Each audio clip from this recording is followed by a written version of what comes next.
Salut, c'est Mario. Aujourd'hui, on parle beaucoup moins de satisfaction à la clientèle. On parle maintenant de l'expérience client ou communément abrégé en XC. On définit XC comme étant la perception que le client a des interactions avec les gens et les installations d'une expérience. Je lis beaucoup sur le sujet et je dois vous avouer que quelquefois, je trouve qu'on essaie d'ajouter une cinquième patte à un chien. C'est-à-dire qu'on essaie de faire quelque chose de compliqué avec quelque chose de très simple. Pour réussir à générer une bonne expérience client, on doit comprendre et agir sur les 4 items qui la composent. Le premier, c'est le succès. C'est le niveau d'accomplissement de l'objectif du client, c'est ce qu'il veut. Deuxièmement, il y a l'effort, la facilité à accomplir son objectif, comment il le veut. Ensuite, il y a le facteur du temps, le délai pour accomplir les buts, le moment qu'il le désire. Et finalement, l'émotion, comment le client va se sentir suite à l'interaction. En fait, les points 1, 2 et 3 se résument simplement à dire ceci. Vendez-moi ce que je veux et rendez-moi l'expérience facile et dans les délais qui font mon affaire. Voilà ce que m'ont appris un peu plus de 30 ans dans le domaine de la vente et de l'expérience client. Au lieu de voir cette perception sur une échelle de 1 à 10 ou 1 à 5, voyez-le plutôt sur une ligne qui contient d'un côté des émotions négatives et de l'autre des émotions positives. Selon les recherches, 80% d'une expérience client est composée d'émotions et seulement 20% d'éléments rationnels. Vous en doutez?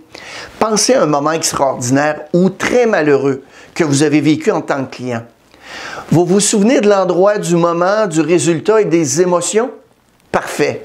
Maintenant, savez-vous pourquoi vous en avez un souvenir? C'est très facile. Parce qu'on a touché vos émotions et non votre raison. Vous vous rappelez le quoi, le comment, le pourquoi et tout ce qui vous est passé à travers le corps et le cœur. Voici d'ailleurs un exemple pour bien l'illustrer. Je me rends chez mon pharmacien afin qu'on m'installe un dispositif qui va prendre ma pression pendant une période de 24 heures en continu. Donc à mon arrivée, on me dit qu'on ne peut pas me l'installer tout de suite et que je dois prendre un rendez-vous. Bon, même si ça me dérange un peu parce que je pensais qu'on pouvait l'installer sur le champ, je prends le rendez-vous le lundi suivant à 8h30. J'entre le rendez-vous dans mon téléphone et je confirme la date et l'heure avec la dame de la pharmacie. Donc, vous comprenez dès lors que sur mon échelle d'émotion, je ne suis pas nécessairement dans le positif, plus dans le neutre ou négatif, parce que c'est la première fois que je vis cette expérience. Je me présente donc le lundi à 8h30 et devinez quoi? La pharmacie est fermée. Elle n'ouvre qu'à 9h. Pourquoi est-ce qu'on m'a donné un rendez-vous avant l'ouverture? Je me présente donc à nouveau à 9h et je me plante devant la porte qui est censée s'ouvrir automatiquement. Je vois une employée à la pharmacie, à la caisse, et je pense qu'elle me voit avec sa vision périphérique. 9h01, 9h02, 9h03, 9h04, 9h05. Une nouvelle cliente arrive et me demande pourquoi la porte ne s'ouvre pas. Finalement, 9h08, l'employé se présente devant la porte en nous invitant à entrer comme si tout allait bien. Donc, j'arrive au comptoir et ça tombe bien, c'est la même pharmacienne et la même adjointe que lors de ma prise de rendez-vous. En fait, celles qui m'ont donné mon rendez-vous à 8h30 le lundi. J'en parle pas parce que je déteste les conflits et je veux sortir de la pharmacie le plus vite possible.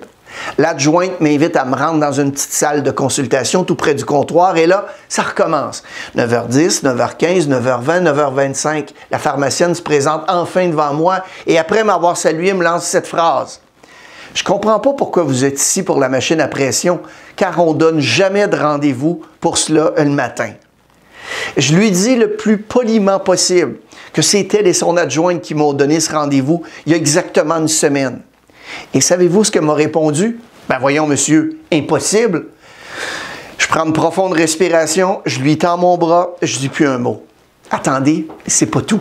Je suis sur le point de quitter et me demande de quelle façon j'allais payer les 25 $ pour la machine.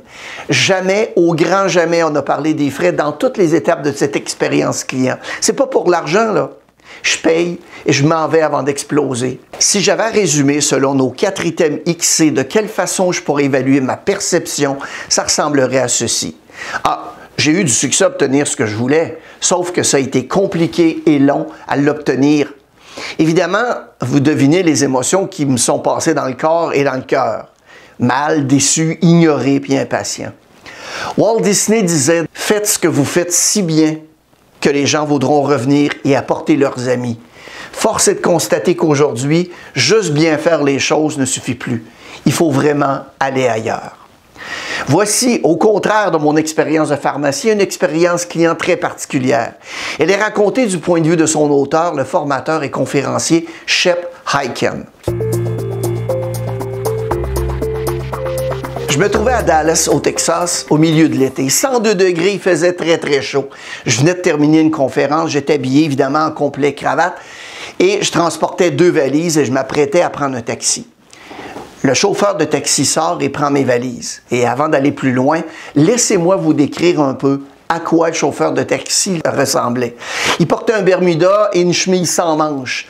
Il avait les cheveux en broussailles et s'était pas rasé depuis d'après moi une semaine.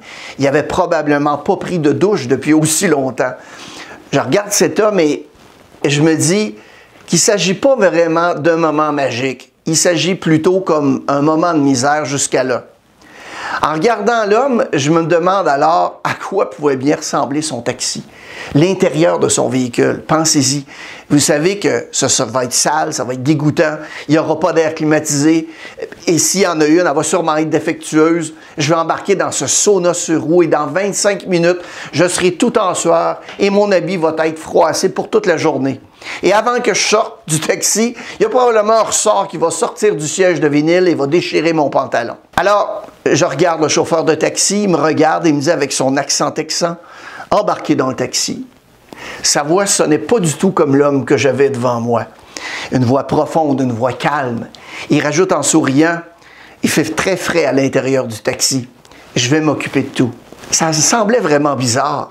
J'ai regardé à l'arrière du véhicule pour voir s'il n'y avait pas un ventriloque. J'ai tendu mes valises au chauffeur et j'ai ouvert la porte du taxi et l'air frais, comme promis, m'est arrivé en plein visage. L'air climatisé fonctionnait très bien. En fait, il faisait froid à l'intérieur du taxi. L'intérieur du taxi était d'une propreté remarquable. Et tout près de moi, il y avait 2 journaux de la dernière édition, le Journal de Dallas et le USA Today. En plein milieu du taxi, il y avait un seau rempli de glace avec 2 boissons gazeuses. Je ne pouvais pas le croire. J'ai regardé à l'arrière pour m'assurer que le chauffeur plaçait bien mes bagages à l'intérieur de la valise. Le chauffeur entra finalement et prit un panier de friandises et m'en a proposé.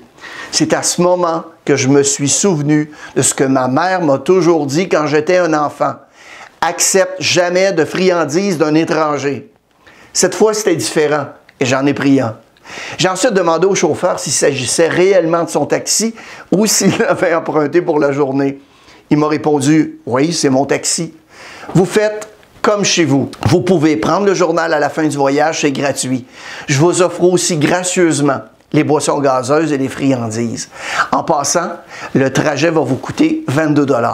C'est le même tarif qu'un honnête chauffeur de taxi vous chargerait du centre-ville jusqu'à l'aéroport. Asseyez-vous et relaxez et appréciez la balade. My God, je me suis dit que cet homme était vraiment bien. On embarque sur l'autoroute et il me demande ce qu'aucun autre chauffeur de taxi ne m'avait jamais demandé. Êtes-vous pressé? Est-ce que c'est OK si je respecte la limite de vitesse? Je me suis mis à rire. Je lisais le journal en buvant ma boisson gazeuse et je lui ai répondu de prendre tout son temps. On commence ensuite à parler ensemble. Il m'a posé certaines questions comme ce que je faisais et d'où je venais. Il m'a ensuite demandé si j'avais vu la célèbre fontaine de Las Colinas. J'ai répondu que non. Il m'a décrit vraiment et je lui ai dit que j'avais vu des photos. Il me dit alors que je devrais vraiment la voir pour vrai. Il commence à devenir très enthousiaste et me débite tout de go que la fontaine se trouve sur notre trajet vers l'aéroport à un coin de rue de l'autoroute et qu'il ne me chargera aucun frais supplémentaire. Vous ne paierez qu'un tarif fixe de 22 $ comme si vous alliez du centre-ville à l'aéroport. Il rajoute que si j'ai quelques minutes, il aimerait me la montrer. Car ce n'est pas la plus belle fontaine de Dallas, mais probablement la plus belle fontaine de tous les États-Unis. Avec énergie, il me demande finalement, « Est-ce que vous voulez voir la fontaine? » Voyant tout son enthousiasme, j'ai répondu avec la même énergie, « Montre-moi la fontaine. » Je suis enthousiaste. Quelques kilomètres plus loin, il quitte l'autoroute et on arrive enfin à cette fontaine. Une magnifique fontaine. Il sort de son taxi, il m'invite à sortir et me demande s'il s'agissait vraiment de la plus belle fontaine que j'ai jamais vue. C'est une belle fontaine, Pour ceux qui ne la connaissent pas, il s'agit de plusieurs chevaux, plus grands que nature, galopant à travers un bassin d'eau. Quand leurs pattes touchent l'eau, on la voit s'éclabousser.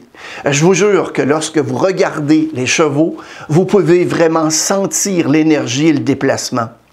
Si on ne voyait pas le gros bâtiment à l'arrière, on croirait vraiment que les chevaux courent dans la prairie. On reprend ensuite la route en direction de l'aéroport et on poursuit la discussion. Il me demande une carte d'affaires parce qu'il me dit les collectionner. Il dit collectionner celle des gens pour qui il a travaillé. On échange nos cartes. Il me dit ensuite que lors de ma prochaine visite de l'appeler, je n'aurai qu'à lui laisser savoir mon heure d'arrivée et la compagnie aérienne et il sera là. Vous ne paierez qu'un tarif fixe de 22 $, mais je vais vous traiter comme si vous étiez un client dans une limousine. Je vais stationner le taxi devant l'aéroport et je vais vous attendre. Lorsque vous arriverez avec vos bagages, je vous attendrai avec les bras ouverts et prêt à vous aider. Vous en faites pas, vous allez me reconnaître. On arrive donc à l'aéroport et c'est 22 $. Évidemment, il reçoit un très gros pourboire. J'aime raconter cette histoire parce qu'elle a commencé dans un moment de misère et s'est transformée rapidement en un moment magique. Mis à part la première impression, il a su gérer le moment de vérité et a su créer un moment magique. Il y avait des boissons gazeuses, les journaux, les friandises et l'escapade à la fontaine. Vous savez, je pourrais vous parler encore longtemps de mon chauffeur de taxi Frank, mais attendez, c'est pas le meilleur moment de l'histoire. Voici le reste de l'histoire, comme le dirait Paul Harvey. 4 jours plus tard, je suis à mon bureau et j'ouvre mon courrier. Je reçois une carte de mon chauffeur Frank me remerciant. Incroyable! Quand reçoit-on une carte de remerciement d'un chauffeur de taxi? À chaque Noël, je reçois une carte de Frank et de sa femme. L'auteur chez Paiken a obtenu ce qu'il voulait, dans le temps qu'il désirait. Le chauffeur, en plus de rendre le tout simple pour son client, lui a fait vivre une expérience qui l'a fait sentir, a fait sentir son client sans aucun doute, bien important, heureux et pris en charge. C'est sans doute la raison pour laquelle le prix fixe de 22 $ fut accompagné d'un généreux pourboire. C'est ce qui en a sans doute fait la balade de taxi la plus dispendieuse de l'histoire. Les gens ne paient pas plus pour avoir du bon service. Les gens paient plus parce qu'ils ont eu du bon service. La nuance est très importante. Rappelez-vous que pour réussir à générer une expérience client intéressante, valorisante, on doit comprendre et agir sur les 4 items qui la composent. Le succès, le niveau d'accomplissement de l'objectif du client, ce qu'il veut. L'effort, la facilité à accomplir son objectif, comment il le veut. Ensuite vient la question du temps, le délai pour accomplir ses buts au moment qu'il le désire et finalement le facteur émotionnel, comment le client se sent suite à cette interaction. Merci beaucoup d'avoir regardé la vidéo. N'hésitez pas à la partager à vos collègues et amis si vous l'avez aimée et si vous croyez qu'elle peut les aider à devenir une meilleure version d'eux-mêmes. Nous publions une nouvelle vidéo environ à toutes les semaines. Bon succès!